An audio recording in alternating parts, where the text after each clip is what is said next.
All you Nightmare nerds, welcome to another episode of the Nightmare Network podcast. Today we will be talking about M3GAN. Is that how you say it, buddy? M3GAN, yeah. M3GAN. That's we're pretty sure that's how you say it. You know what? That seems like a lot.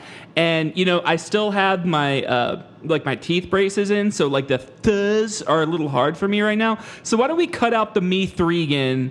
And we'll just call it Megan. Does that sound good? Does that sound good with you? Yeah, no, that sounds great. That sounds pretty reasonable, just Megan? Right?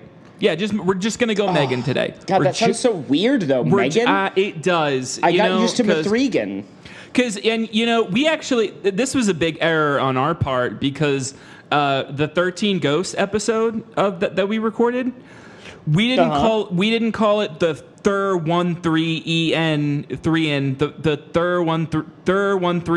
M3EN Ghosts. M3EN? Yeah, M3EN. We didn't call it that because that's what it. I mean, if you've seen the poster, that's what it's called. It's M3EN Ghosts. Yeah. So listen, I have a formal apology to everybody out there listening because we are clearly struggling with the titles of not alone the analysis or the discussion, just the actual titles of the movies themselves we can't nail down. So we've got M3GAN, M3GAN, Terrifier 12. So we got that one wrong too. So sorry about that. Green Lines. Skinamarink we got right though. Skinamarink we got right. That was great. Yeah, great. That was good. Good job on us. Hey, question. Yeah. Do you think this is the worst bit we've ever started a show with? Oh, it's far and away the worst we've ever started. And this is also going to be the promo for the episode that I keep putting out there.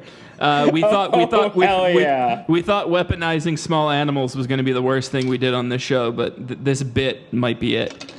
So, this bit is our Normandy. Jesus Christ. Sorry. It's our Titan sub. We're getting worse. Would you say that we crushed that joke, or did it just sort of sink and implode? I hate everything right now.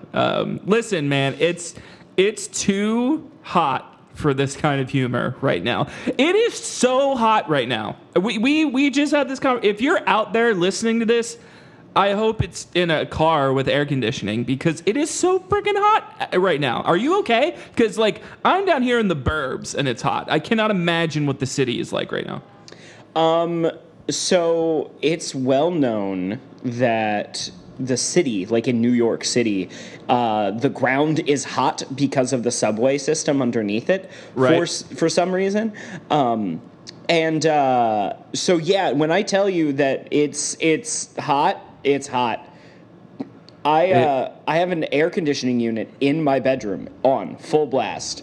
My room is hot. The planet's probably fine. Oh yeah, there's nothing wrong with the planet. We're good. We're fine. Everything's fine. So we are coming recording this. We are coming right off of the 4th of July weekend.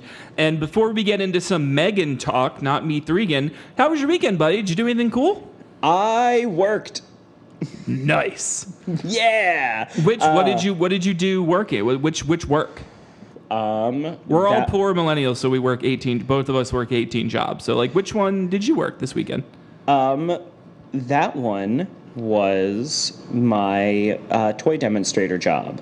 Ooh. At FAO Schwarz, which was fun. It was fine. I didn't know you did that, but you would be fucking perfect for that. Fun side fact, parroting off of this, is t'other day, guess who came in to FAO Schwartz on a guided tour through FAO Schwartz? None other than Christina Ricci. Oh my God, we love Christina Ricci.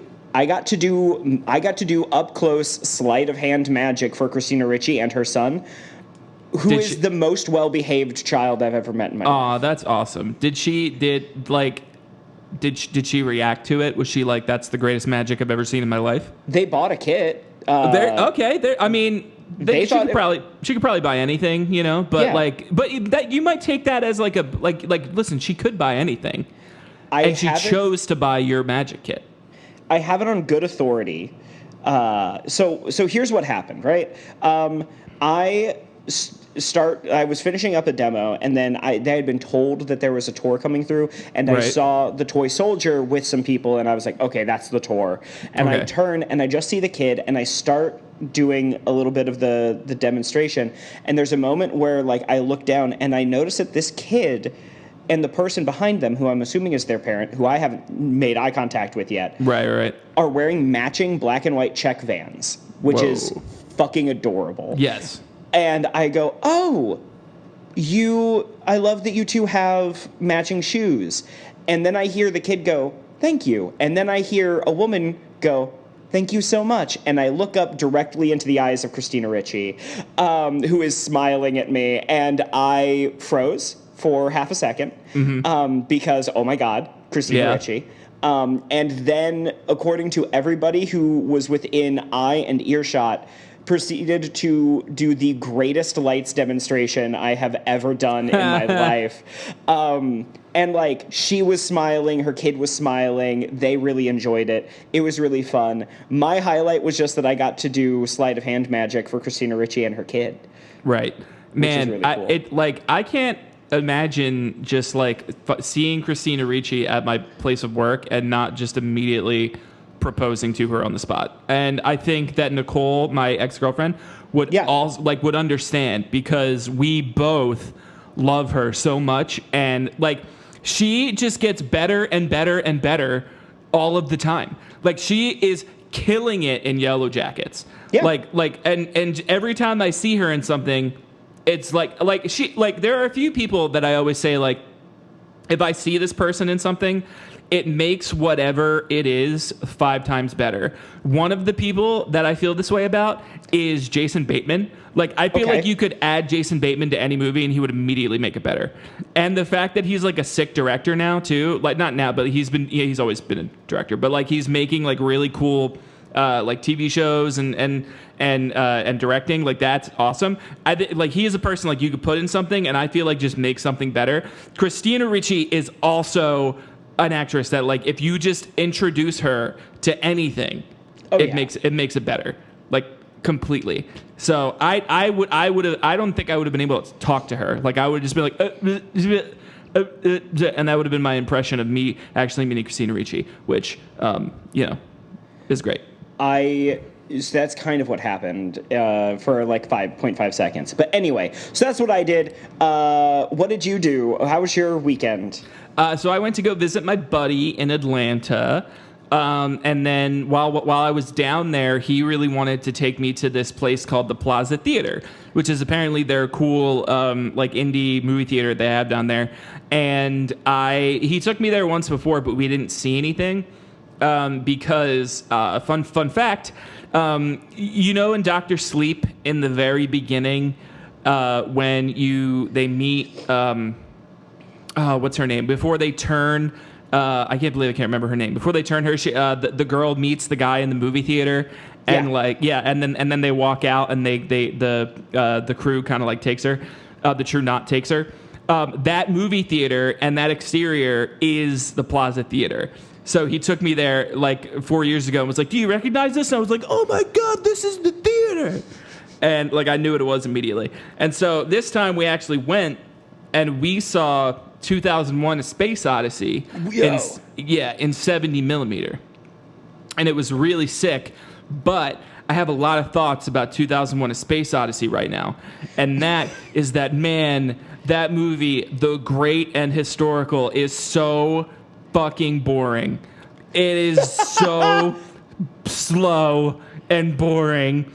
And listen, this is one of those things where like you go and listen to filmmakers and historians and everything of like they all talk about like the first time they went to go see 2001: A Space Odyssey. Like almost everybody brings that up, and it's like such a like transcendent moment for them with their relationship in film. And like, it's not that I think it's a bad movie. It's obviously a incredible masterpiece that is foundational in not only filmmaking in general, but science fiction filmmaking. And that like up to that point, no one had seen space like that. Like that, like no movie looked like that. And like, I totally get it. But oh my God, it is borderline unwatchable for the first like 30 minutes of the movie at this point. It's so slow. And like, there are, and like obviously it gets to the Hal parts, and that's like the meat of the story, right? Like in terms of narrative, the movie doesn't really hit its full narrative until it gets to the Hal segments. And so before that, you have obviously the Dawn of Man, and you have like 15 minutes of floaty space things going on with nice, beautiful scores, But like even when that's finally over and we meet this character who we only hang out with for maybe 10 minutes, they stop the movie just for him to go into a video phone booth and like have a little chat with his daughter that serves like no function for the story, but really is just like, you could tell. And like I get it, like people in 1968 would look at that and be like, wow, like we're gonna have fucking video phones, but like. And that's part of the shtick of the first, and I say shtick most respectfully, of the first section of that movie is just like, whoa, like look at what the future is going to give us. But we are now in the future, and we know that what we are given is so much better than that like camera phone, and so it doesn't hit me the same way, and I just want to move on and get to the good stuff. But we have to like take these like incremental stops to be like, this technology might be available in the future, and that's how I feel about 2001: A Space Odyssey. Okay. Tell me I'm wrong. You're wrong. Yes, dear. Okay. And so an incredible segue from that is that. So, a lot of my friends, film historians, have spoken about the first time they saw M3GAN and how it was a transcendent experience. But this actually is a really good segue, because we had Stanley Kubrick's vision of the future, and that kind of feeds into what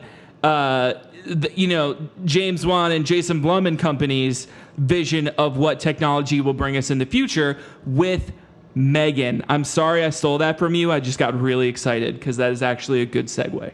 No, that is a really good. That's a better segue than what I was gonna do. So okay. You're fine. Fuck.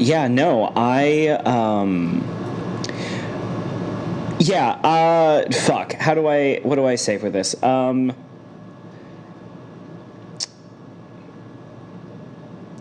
You go ahead. I lost it. My whole train of thought exploded.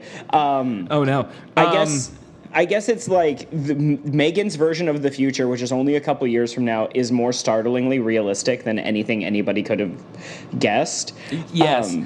Like this movie came out last year, and I saw it in the theaters, and I really liked it. My ex-girlfriend saw it with me in the theaters, and she liked it too. And it's good when me and her can come to a connection about horror movies, right? Because she doesn't really like them, but she really likes horror comedies and certain this one certainly has comedic moments with her dancing, but more like kind of kitschy comedy or kitschy horror movies like this one. And I feel like when this came out, it was a bit like, oh man, artificial intelligence, this could be scary. And then we're not even a year away from this movie, and we're like, wow, artificial intelligence, this is fucking scary because it's happening right now. I don't disagree. Artificial intelligence happening right now. And I think it's I love that people used to be like, oh, artificial intelligence will rebel against mankind because we're cruel to it. Right. And I think two of the most realistic views of artificial intelligence turning against mankind are this, because it just goes, I've been given a simple directive. Right. And you're fucking with that directive, and therefore you must be put down. That and say what you will about the movie because it's bad. Avengers: Age of Ultron. Where Tony creates the Ultron consciousness, and it spends approximately 15 minutes on the internet and goes, glass it. Yeah. Just fucking scrape it into the bin and start new. Yep. But, I can think of another example that can be added to this list. Go on. HAL 9000 from 2001, A Space Odyssey. Well, again, see, that one is very much like... I guess it is like I've been given a simple directive and you're fucking with that directive. I think it's interesting because I like a lot, thematically that movie is really like, progress forward for man and like kind of like the both moral and practical dangers of so much progress. And so like we have this like huge supercomputer that is taking care of everything on this ship and has been doing that for a set period of time already. And that eventually it learns and it becomes convinced that the humans serve the most detriment to that mission. And so the only way to actually successfully complete the mission, because you also have to think, Hal's the only one that knows exactly what the mission is. Yeah. So he is like, they're not going to be able to do this because they're human and they're flawed. And so I have to kill them so that I can make sure that this is a success because they will only get in my way. Yes. So essentially, M3GAN and M3GAN and 2001: A Space Odyssey are the same fucking movie, is what I'm trying to say. Okay. Much in the same way that Hellraiser and Toy Story and are Toy the same Story movie. Well, I was going to say Hellraiser and 13 Ghosts are the same movie. Oh, well, they really are the same movie, though. I mean, come on, rich like guy. Hellraiser 2000 and 2003. Right, yeah. Or 2002. But yeah, no, it's so... Okay, so all that fun stuff aside, I actually really fucking enjoyed M3GAN. I thought it was really good. Yeah, I liked it too. And so before we got on, you were saying how you have a bunch of snooty, complainy friends that suck. And what about what about them? Could you go into that? Oh yeah. So okay. So and it's funny because this is also a James Wan movie. My friends hated both M3GAN and Malignant. And they hated them for the same reasons. They thought that they were, like, silly and dumb. And I'm like, I think you were expecting a different movie than what the movie was giving you. And this happened for both movies. And I think that they just watch movies differently than I do. Because in both cases, very early on, the movie lets you know, A, what kind of movie it is, and B, that it's aware of itself. Yes. And it isn't doing... Much like the AI itself, see? Ooh. And in both cases, it delivers this story without a sense of irony. And I think that's the important thing with both M3GAN and Malignant, is that there is no, like, wink and a nod to the audience at what's happening. Both stories come across as very much like, hey, we're here for a good time, not a long time. We're going to tell you a fucking crazy ass story, and either you're gonna like it or you're not, but it's gonna be weird and you just have to fucking buckle up, okay? Yeah. I mean, similar vibes to one of my favorite movies, or my favorite movie of all time, because I've been saying this for a while, is Tremors, because Tremors is a glorified B movie that takes its roots in archetypal characters from 60s monster movies. Like, that's what Tremors is. But Tremors it's made without that irony too. Like it's just like this is the inspiration. We're going to tell the story and the story to our best ability. We're here to have a good fucking time. And like though it has roots and is clearly a callback to those kinds of movies, it doesn't make itself super camp or kitsch or to kind of emulate those movies, but more like takes the heart of it and puts it in something else and doesn't give you that wink, wink, nod. It just embraces what it is and pushes forward. Yes, 100%. And I think that those movies are unfairly maligned by a lot of people. I think that they look at them and they go, oh, well, they're just bad. And I'm like, no, they're crazy. They're campy. Like another movie that is kind of like that is Barbarian that came out. Yes. Very recently, like last year. I fucking really enjoy Barbarian. Now, it's not perfect by any means, but I super enjoy it because that is a movie that is just weird and it knows it's weird. Yep. But it's just, and it doesn't do it with a sense of irony. It just goes, we're going to tell you this story. And it just devotes itself to the story and allows itself to be naturally campy and naturally weird. Yep. Without any irony or like tongue-in-cheek, like, ooh, isn't this silly? It's just like, yeah, we know it's silly, but isn't it also fucking dope? Oh, yeah. Yes, for sure. I completely agree. I felt the same way about Malignant when I saw it. I really enjoyed it. It was getting kind of mixed things when it came out. And then I also, like, totally saw the twist coming, too. Like, I was like, that motherfucker's going to pop out of her head, and she's going to fight backwards.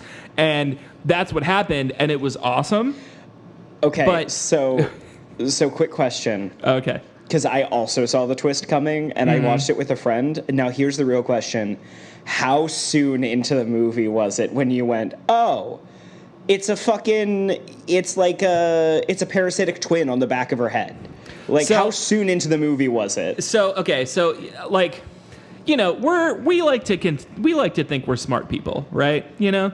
Mm-hmm. And but when I watch a movie, I'm not trying to figure it out. Like, I'm, like, actively. I'm trying to go along for the journey. So, it's, like, rare instances where because I like to have that twist. Like, I'm not trying to ruin it for myself. Well, yeah. So, however, this one, it probably, like, the second that I saw that woman was kidnapped in the attic, I was like, that's her own. For whatever reason, I was like, that is her own fucking attic, and she is going to fall through that floor into the goddamn living room. And I'm like, and it's definitely a parasitic twin on the back of her head. Like, that's when I figured it out. Okay. So that's not super far after I figured it out. I figured it out. She woke up after the first murder. Yeah. And there was still blood on the pillow. Oh, yeah. And it was shortly after that my brain just rapid fire went through this like weird thing, and I went, and I'm sitting next to one of my best friends, Marie, and I just went, oh, all right, cool. And then Marie was like, what? And I went, I think I just called the twist 15 minutes into this movie. If I'm right, when the twist is revealed, I'll tell you very simply if I was right or not. And it happens, and I just went, fucking called it. And she was like, how? How did you do that? So the only thing, like, recently I've had a few movies that I felt that way, and we might talk about M3GAN at some point today. You know, this could be a repeat a repeat faculty, but you know, who knows? Did you see Bodies? Not yet. Not yet. Okay, so this is turning into a Bodies podcast. So that's another one where really early on I called it, and I was like, but it was a good thing, because usually when I call it, I'm like, that's a bummer, because I like I said, I like to just go on. But when I called that one, I was so excited about the fact that I was so excited about what I think was happening that I really, really, really, really wanted it to happen, and it didn't let me down. Like it did it. Like I figured it out, but I didn't want it to be anything else because I thought the movie would be awesome if it ended like that, and it did. So that was one. Another one is one we're going to talk about in a few weeks. Smile. Yeah, and, I gotta watch that. Yeah, so when you watch it, I thought I was like, I think I might know how this is going to end, and I'm calling it right now, like midway through, and I really, really, really wanted it to end that way because it doesn't. It does not end this way, and I thought they like whiffed on a softball down the middle of the plate because if it ended like I think it should have ended, I think we would have had a transcendently, unbelievably horrifying horror movie. And though although I still really liked it, and the ending's not bad by any stretch, it doesn't ruin the movie. I really was like, man, you guys whiffed on on a meatball that could have made this so much better than it currently is, which is still good. So there are two recently that I was like, one time I called it and it was true. One time I called it was not true. And we are going to talk about at least one of them. So we'll get deeper into that in a few weeks. Is there anything else you want to talk about that's not M3GAN? No. I think that's it. Let's talk about M3GAN now. Man, I don't really want to. We could talk about Revival again. Oh shit. Okay, cool. So Revival. My favorite moment in Revival is when it opens with some of the weirdest commercials known to man. Right. Yeah. My favorite part in Revival is when the autonomous child robot does the sickest WAP dance like ever. What chapter did that happen in? Do you remember? Chapter 69. Hell yeah, it did. Okay, we got like 15 minutes to talk about the movie we were supposed to be talking about for the last 26. So let's dive in. Okay, so I saw this in theaters. It's been a while since I've seen it, and so I went back and I took a little. What was that? What's that thing you gave me?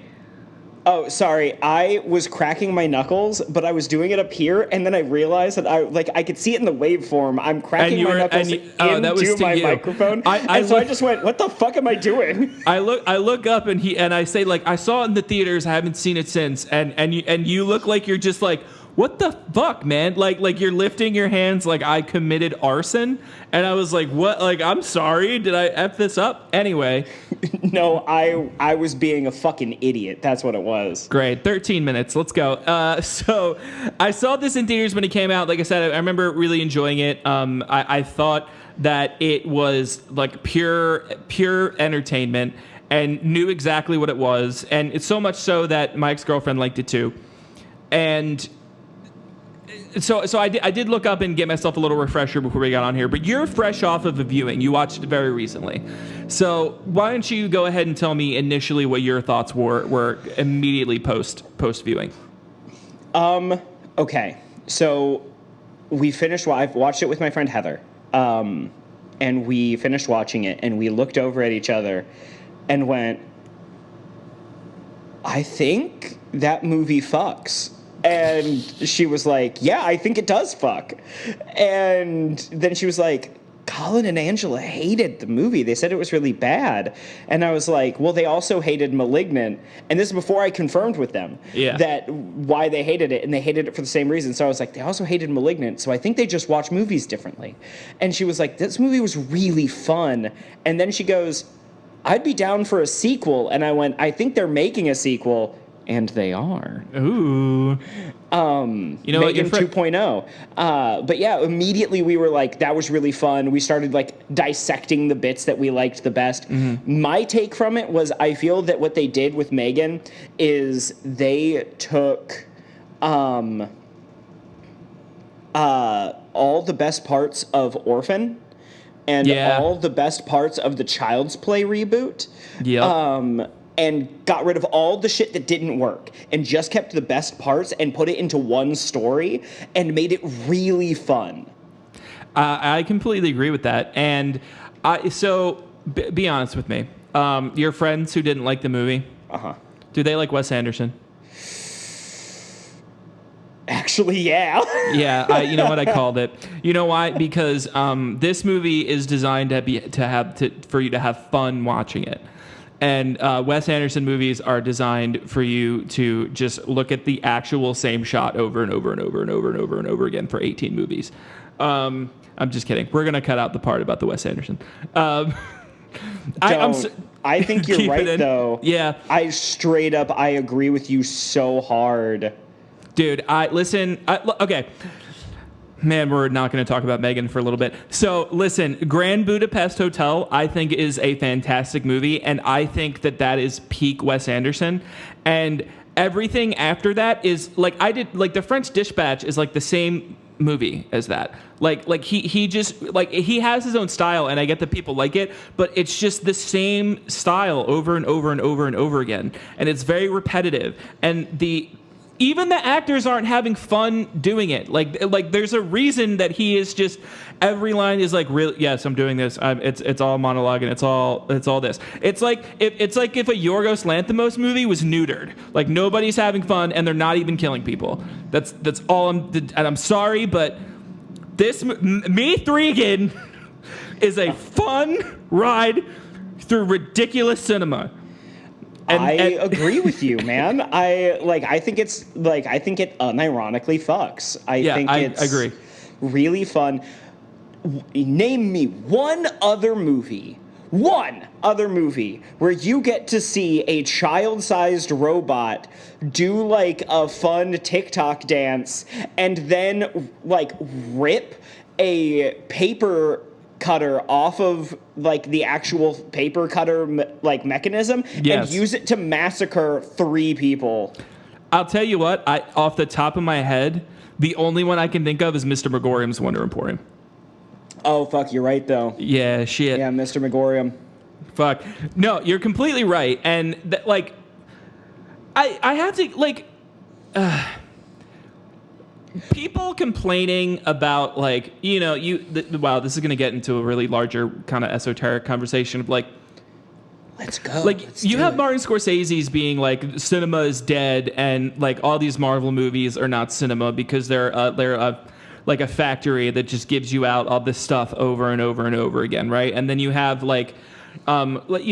weird old white directors shitting on things that people like just because they're not movies only about men who hate women, which is a lot of Martin Scorsese movies. But my point is that and James Cameron's doing the same thing, and Martin Scorsese is over here being and James Cameron made fucking Avatar 2. Are you telling me that Avatar 2 is any different than the fucking movie factory movies that are coming out right now? Because it's not. Because if James Cameron wanted to make a video game that fucking badly, he should have just made a video game, because that's literally what Avatar 2 is, and I'm fucking sick of it. And then you have something like M3GAN, where it's literally completely different. It is weird. It is its own thing. It's not based on something else. It's borrowed, just it borrows the best things of other things, which is every fucking Scorsese and Cameron movie and Quentin Tarantino movie. It is a unique little entity that is super fun, weird, kitschy, and something that is individual. But yet that isn't good enough for people who like Wes Anderson movies that are identical. If you want to come over here and tell me that you don't like the Hollywood movie machine that is pumping out superhero movies and they are cookie cutter, then that's fine. But don't pretend every Wes Anderson movie doesn't look and feel exactly the same. You're right. Also, if we're going to talk about artistic merit and story merit, the story in M3GAN of the main character and her taking in her niece after her parents die, and them struggling to get along because they just don't get each other, and she's an adult who chose to be childless and now has a kid, and all of this stuff, and then them bonding over, at the beginning, bonding a little bit over the fact that she makes toys and she made that really cool robot, and then watching them grow apart because of M3GAN, and then when she almost dies fighting M3GAN, and the little girl sees that this woman is like willing to die for her, and she's like, not today, you're my new mom, and like fucking puts on the power gloves and uses the like big ass robot to fight. Like, it's so cool and like emotionally rewarding when she like comes in and like pulls up the power gloves and turns on the robot. I was like, hell yeah. Dude, it was you know what? fun. It is really emotionally rewarding. Like, I completely agree with that, because I like, and again, this might not be a story for specifically for a lot of people, but like, I don't plan on having children because like emotionally I'm afraid that I don't have what it takes to be able to give myself over to that child, and that's like a thing that I struggle with. And like, Allison Williams, by the way, is great. She is another actor who, whatever she's in, I'm all about it. Yeah. Especially Series of Unfortunate Events, when she popped her head up and I was like, oh my God, you're here. I'm so happy. Like, she's really fantastic in this movie. And I'm able to immediately connect with her, like being a career-driven woman who kids were not in her plan, and that's something that, for me, like, kids aren't in my plan, and for her, I don't think it's because she hates kids. She obviously doesn't, because she makes toys, right? And she makes toys for them. I feel like she has a connection there, but she also feels that disconnect. Yeah. And I feel that too. Like, I have my nieces and nephews, and I love them. But I'm afraid that if I were to have my own kid, like, I wouldn't be able to emotionally give myself to that child. And that's something tough. And it's something that I see in Allison Williams. And so buried under this like super fun kitsch movie is actually a really emotionally relatable story about unwanted motherhood, which also is a huge theme in James Cameron's Aliens. So James Cameron better love M3GAN is what I'm saying. I agree. Also, if we're just talking about like outside of like the fact that I think there is a lot of really good narrative stuff, and if we want to pick apart the movie on like a literary basis, I think there's a lot of really good stuff to be had there. Insofar as at the beginning when she's designing M3GAN to do all the stuff that a parent does, and her partners are like, hey, that's gonna put a wedge between the kid and the parent. Don't you see that? And she's like, fucking who cares? And then in the last act of the movie, she's like, fucking talk to me. And she's like, I talked to M3GAN. Why do I need to talk to you? And you're watching her realize that like she wants the connection there, and that like, okay, we don't like, that is a bad thing, and that like that's really cool. There's a lot of good like literary stuff there, but if we're gonna go beyond that, and like outside of that, I also think that it's really fun that this movie has a 4-foot tall killer doll that explains away why people don't just yeet it across the room, because it's fucking made of titanium and is a robot, so it has by default superhuman strength. Right. And like, it's so good because I'm like, why don't people just yeet Chucky across the room? Or like any evil doll. Yep. They're a little doll. And then it's like you see M3GAN and it's like, oh, she's got a titanium skull. Or like a titanium alloy body. She's heavy and strong. Like, she's gonna fuck your whole shit up. Like, all right, listen, this is gonna be the promo bite for this episode. I mean, I have so much material already to pull from, but this one's gonna be the promo bite. Are you ready for it? Yeah. Is M3GAN the greatest movie ever made? Okay. No, like, legitimate question. Okay, so we've talked about how I think there's a difference between films and movies. Yeah. M3GAN is a movie that movies really hard, but also films pretty well. Yes, like, it has some really cool things to talk about. I don't think it's a film. I'm not saying it is a film, but it is a movie that movies super hard and films well. And so I think that ultimately when we talk about like modern camp horror movies, M3GAN's up there. So there has to be a caveat to it, but I think that like it's up there. It's in the running for one of the best in that like specific. You know what? I agree. I think I agree, and I'm completely on board. You know what? We're gonna do a little side by side right now. We're gonna do a little quick. Hal 9000. Okay. Can he dance? No. Okay. M3GAN. One zip. Hal 9000. Does he rip off a child's ear and push him in front of traffic? God, I really wish that he did. But no. Doesn't everybody? I mean, historians. That scene was so fucking cool. Historians for 50 years have been upset that 2001: A Space Odyssey, a near perfect film, did not have a scene where a robot tore a child's ear off and pushed him in front of traffic. I mean, you've read the articles, right? Yeah, there's I'm looking at one right now, New York Times, looking at another one, Forbes. I don't know why it's on Forbes. Looking at because another what's not one. On Forbes? This one's in the Bible. The Bible, New York Post, the same thing. So they're not. Anyway, and that I dislike both. Yes, exactly.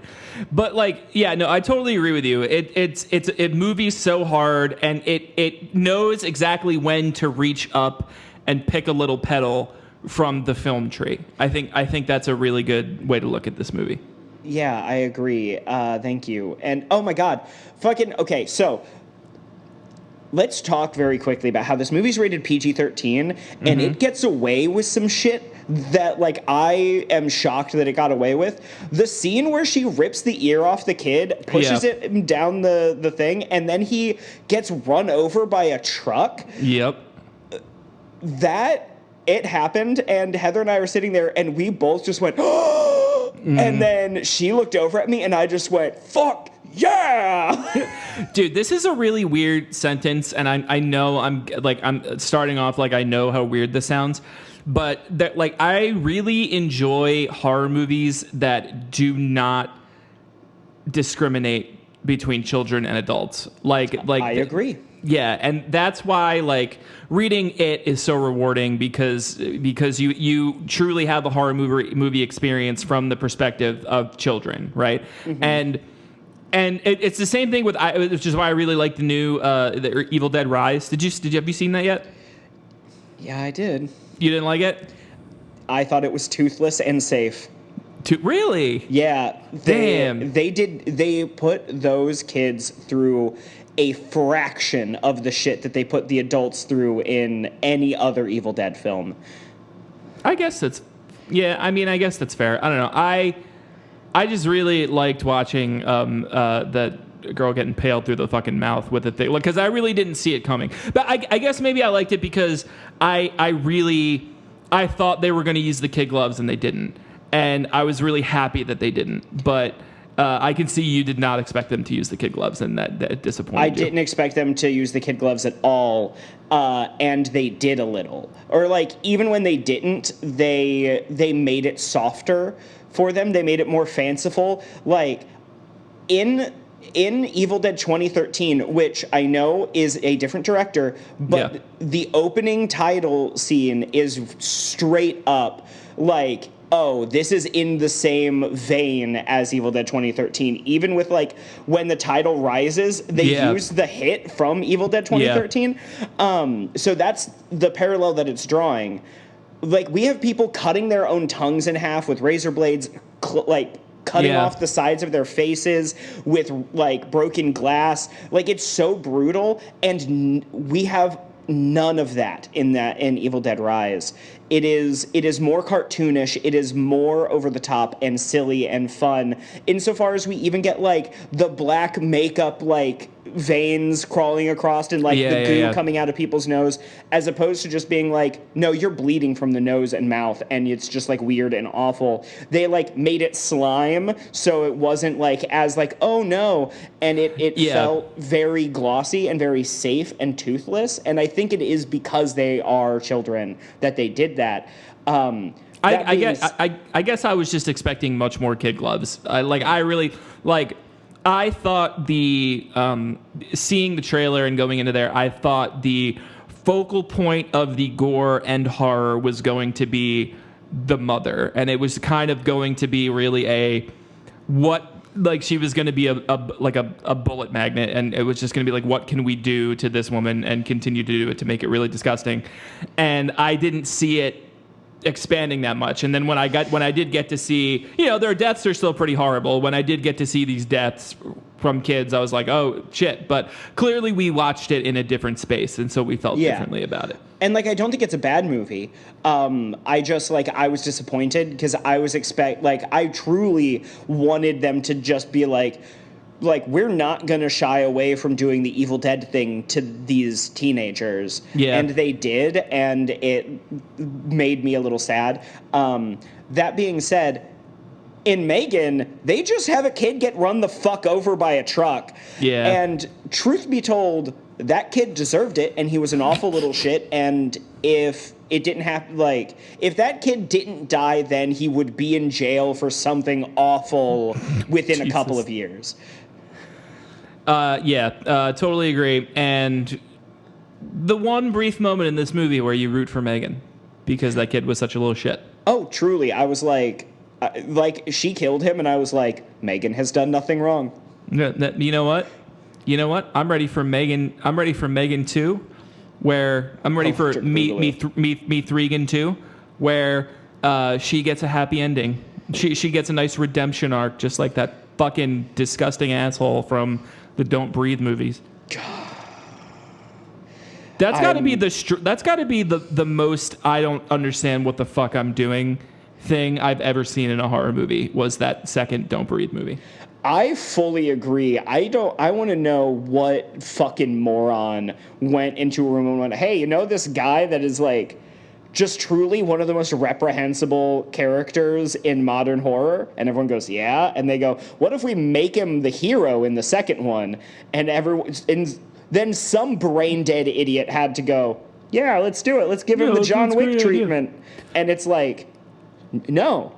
Yeah, I went to see it because I wanted them to prove me wrong. I was seeing the trailer and I was like, there's no way this is going to be a fucking redemption story for this dude, right?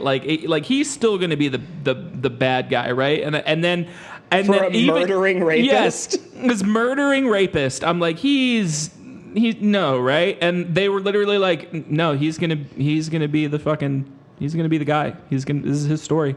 This is redemption.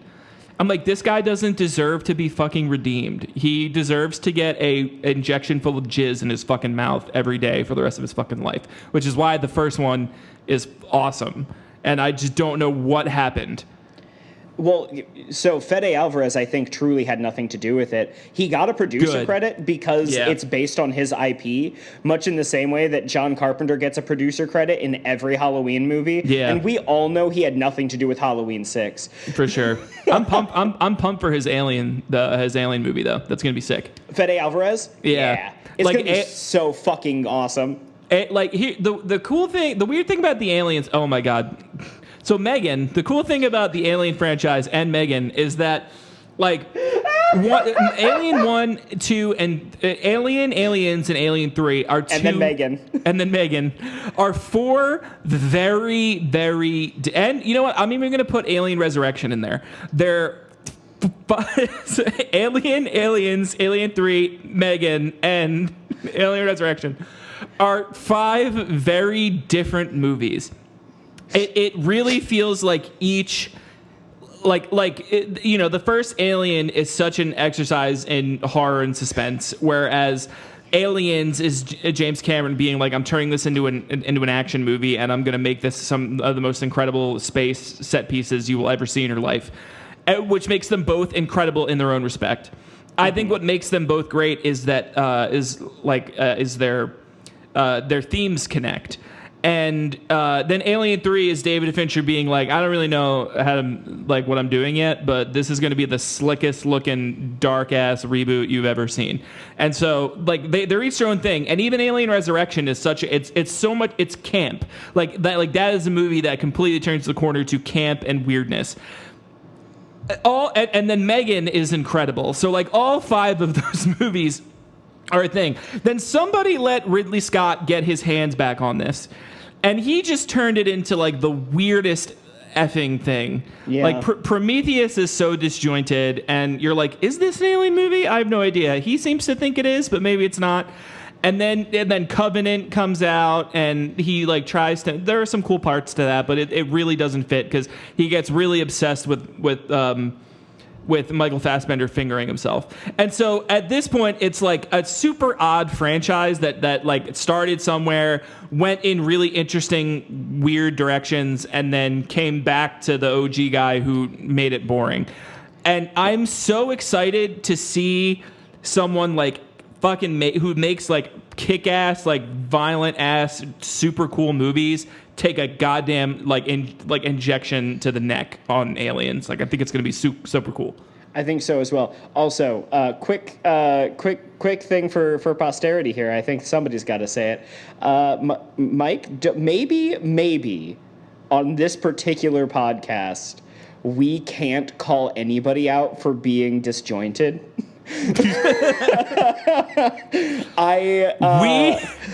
We're better than them. Okay. I think as like every episode is tune in this week and watch and listen to two neurodivergent filmmakers with ADHD attempt to talk about a single movie topic. they picked. I think we do pretty good most of the time. It's just like every 4 weeks we forget what we're doing. And then we're like, shit. There's like 3 or 4 episodes that it's like, it's this episode, but it's really this other thing. It's really a lot of other things. All right, you know what? Let's wrap it up before we start talking about Mr. Megorium's Wonder Emporium some more. So my favorite part of Mr. Megorium is where M3GAN takes the blaster and shoots the woman across the Final thing. Final thoughts on M3GAN. It fucks. You should listen or you should watch it. It's fucking great. I am super here for whatever it is that James Wan's doing at the moment, where he's made 2 back-to-back really campy, but like not not like ironically campy, but 2 very like this is what we are kind of campy horror movies, and I'm here for it because as much as I love like art house horror and stuff like that, like I hate that as a name for it. As much as I love like the A24 style horror stuff, I think we need the counterpoint, and I think that like Malignant and especially M3GAN are great counterpoints to that, where it's like, hey, we can still talk about important things and we can still like have emotionally like involving scripts, but also look at this fucking dancing robot. Isn't that sick as hell? And now she's gonna cut someone's head off. Dope. I'm literally gonna go watch it right now. Like, you've convinced me. That's what I'm gonna do. All right, everybody, it's been real. I have to get off because I need to go watch M3GAN and the rest of the Alien movies so that I can understand the universe better, because they're all connected. Confirm your kill. Confirm your kill. Have a great one. Goodbye. Thanks for listening to Season 3 of Nightmare Network. Don't forget to like and subscribe, and keep an eye on all of our socials for special announcements and videos. Remember, here at Nightmare Network, you share your scares.